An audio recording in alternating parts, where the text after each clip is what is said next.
Euclidean Geometry, Proportional Intercepts, Part 2. We've already had a look at Part 1, introducing proportional intercept theorem, so let's have a look at a couple of proofs involving proportional intercept theorem.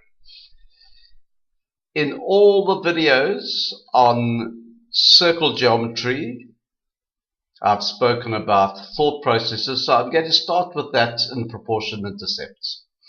Two approaches to thinking how to go about a proof. If required to prove 1 equals 2, like angles equal, ratios equal, try asking what is 1 equal to? And then see if 2 is also equal to the same thing as 1. Second thing, when proving facts about lines or shapes, prove these lines parallel, prove this is a cyclic quadrilateral, prove that this is a parallelogram, prove this is an isosceles triangle. Very good start to say, well, what if it was so? What if it was a cyclic quad? Oh, these two angles would be equal. So let's prove these two angles equal, because then the quad is cyclic. So here's the first proof. Prove that along this line, AQ over QB equals AP over PR. So my thought process, I'm going to start by saying, what is AQ over QB equal to? And there I've got a nice pink hint for you. AS over SC, proportional intercept theorem. Now I'm on to this part where it says CF2 is also equal to the same thing. So now I'm going to ask, is AS over SC equal to AP over PR? The second part of what I'm proving. There's a nice blue hint for you. We have the parallel lines, we have a beautiful proportional intercept setup. So the answer is yes, proportional intercept theorem. So we can do our proof.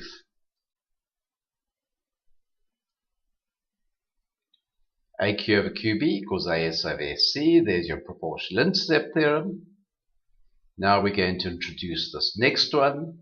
AS over SC equals AP over PR, proportional intercept theorem. So now we have AS over SC equal to both, which means they're equal to one another. Finished. Another proof. ABC, it is a quadrilateral. Not necessarily a parallelogram, not necessarily cyclic, not necessarily a square, just a quadrilateral.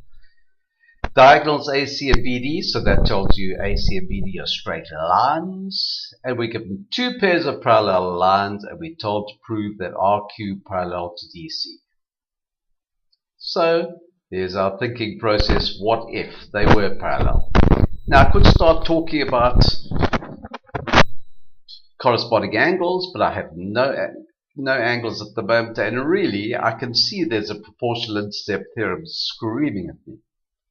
So what is RQ? What if RQ is parallel to DC? And have a look at the green triangles. Well, BR over RD would have to equal BQ over QC. So now I'm going to say, well, what is BR over RD equal to? There's a nice pink hint for you, BR over RD. There we are, BP over PD, BP over PA. Proportional intercept theorem.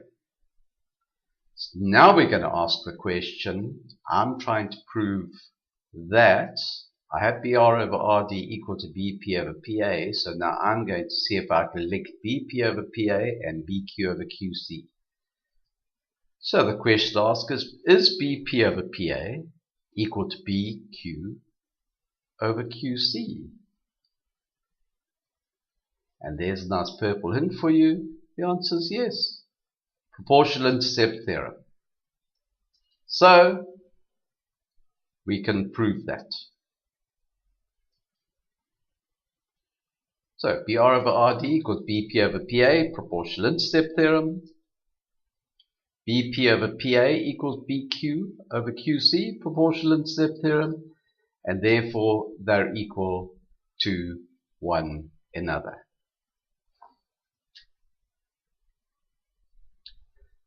So now at this stage, we're going to use the old converse. Remember, we did converse in part 1, where if the lines are in proportion, then we have parallel lines by converse proportional intercept theorem. So therefore we have RQ over parallel to DC, converse proportional intercept theorem.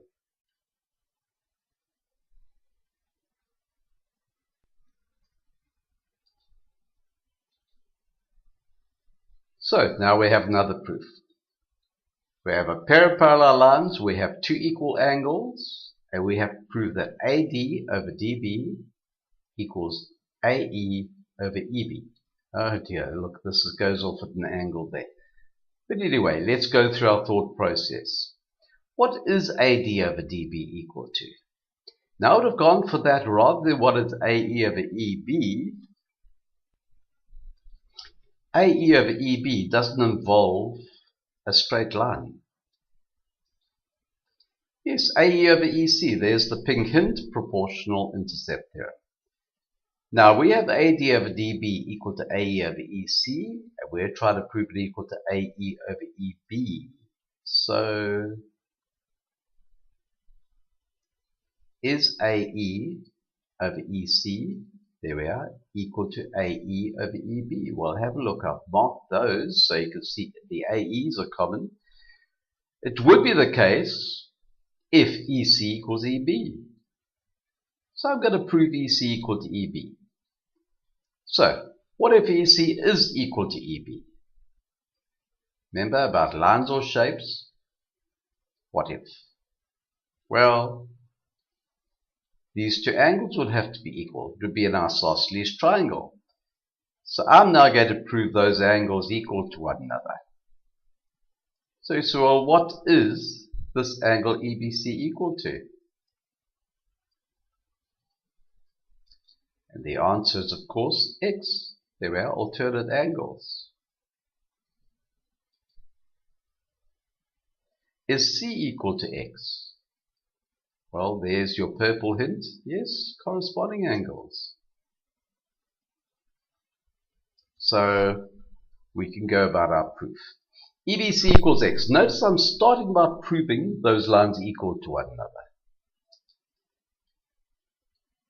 C equals x, which equals EBC, and that's corresponding angles. Therefore, EBC, EB equals EC, sides opposite equal angles, if you like, our isosceles triangle. Now we can go about our proportional intercept theorem, but AD over DB equals AE over EC, AD over DB equals AE over EC.